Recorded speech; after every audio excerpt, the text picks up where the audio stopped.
Yang Dipertua, soalan saya nombor 1.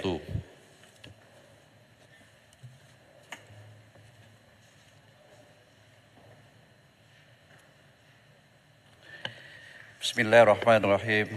Assalamualaikum warahmatullahi wabarakatuh. Selamat pagi, salam sejahtera dan salam Malaysia Madani. Puan Yang Dipertua, saya mengucapkan terima kasih kepada Yang Berhormat Sibu di atas pertanyaan yang dikemukakan pada pagi ini. Kerajaan sedar bahawa isu penipuan tawaran pekerjaan atau dengan izin job scam bersifat cross-cutting yang memerlukan tindakan whole of government approach dengan izin. Oleh itu, satu jawatankuasa khas yang diterajui oleh KLN telah ditubuhkan bagi menyelesaikan isu sindiket penipuan tawaran pekerjaan dengan melibatkan semua agensi-agensi yang berkaitan. Bagi mewujudkan kesedaran mengenai bahaya sindiket penipuan tawaran pekerjaan ini, KLN telah memanfaatkan pelbagai platform yang tersedia seperti media sosial, media massa, media arus perdana dan hebahan secara fizikal bagi mempertingkatkan kesedaran rakyat Malaysia. Antara usaha yang dilakukan adalah hebahan kesedaran menggunakan infografik dan video serta dokumentari pengalaman sebenar mangsa job scam yang dimuat naik di laman rasmi media sosial seperti YouTube dan Facebook KLN serta PDRM. Selain penyampaian taklimat kesedaran kepada pelajar-pelajar universiti serta pembukaan ruang rerurai seperti semasa Hari Wisma Putra pada 4 November yang baru lalu, kerajaan akan meningkatkan lagi hebahan kesedaran ini kepada lebih ramai lagi rakyat Malaysia melalui pelbagai platform dan juga program ataupun program serentak yang telah dirancang. Semasa ketibaan mangsa job scam dari Peru pada 26 Oktober yang baru lalu, saya juga telah mengadakan sidang media untuk memberi kesedaran kepada umum supaya lebih berwaspada ketika menerima tawaran pekerjaan di luar negara. Selain daripada langkah-langkah pencegahan seperti hebahan yang saya nyatakan tadi, KLN telah menggunakan jalinan usaha sama antara perwakilan diplomatik Malaysia di luar negara bersama pihak berkuasa tempatan untuk mengesan, menyelamat dan memberikan bantuan konsular kepada mangsa seperti memudah cara proses dokumentasi dan pengeluaran sijil perakuan cemas agar membolehkan mereka pulang ke tanah air dengan selamat. Di samping itu, KLN turut terlibat dalam lawatan bersama PDRM ke Kemboja dan Thailand pada awal tahun ini bagi memperkukuhkan jalinan kerjasama antara pihak berkuasa tempatan yang terlibat. Sehingga 3 November 2023, kementerian ini telah berjaya membawa pulang seramai 518 orang. Sejurus mereka kembali ke tanah air, mangsa-mangsa akan diambil keterangan oleh PDRM untuk membantu siasatan.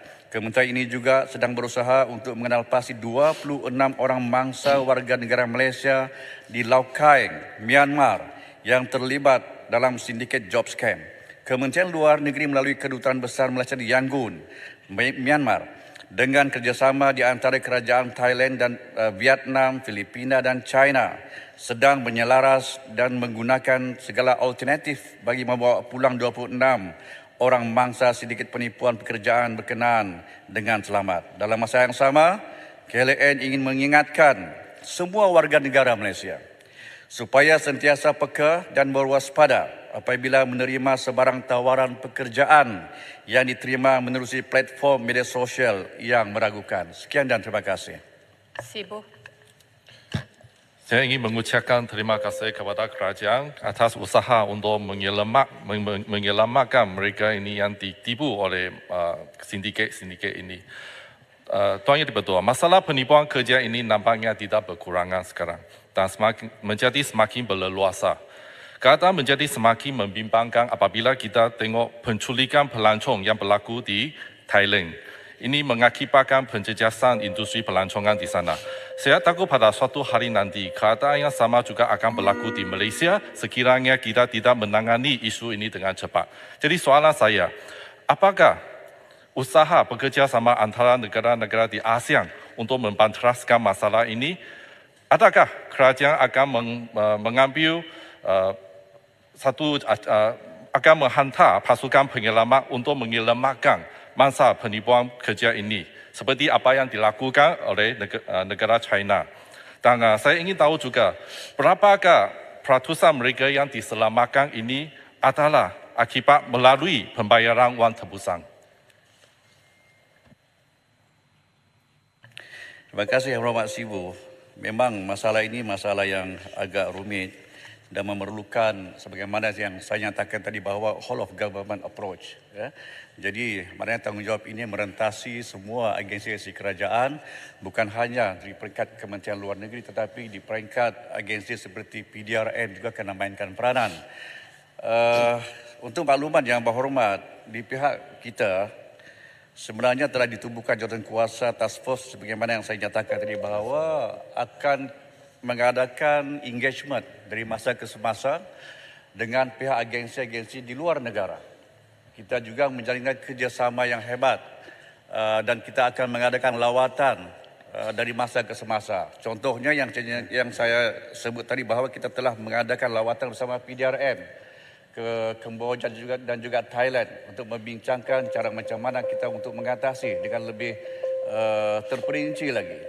Dan untuk makluman Yang Berhormat Sibu, bagi isu di Myanmar contohnya, kita masih lagi menunggu lampu hijau, green light, daripada pihak berkuasa tempatan di Myanmar untuk membolehkan kita mengadakan lawatan dan juga perbincangan bersama dengan pihak mereka.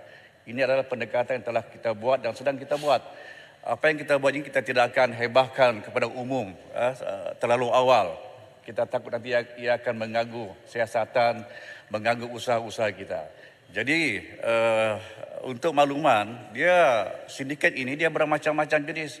Ada yang sampai dia memeras dari segi wang ringgit pun ada, dari segi penderaan fizikal pun ada. Ini kita ada bukti-buktinya. Tetapi kita akan memberikan bantuan konselor sebaik-baiknya kepada semua mangsa-mangsa yang terlibat supaya mereka tahu hak mereka untuk diadili, hak mereka untuk dipertahankan. Terima kasih.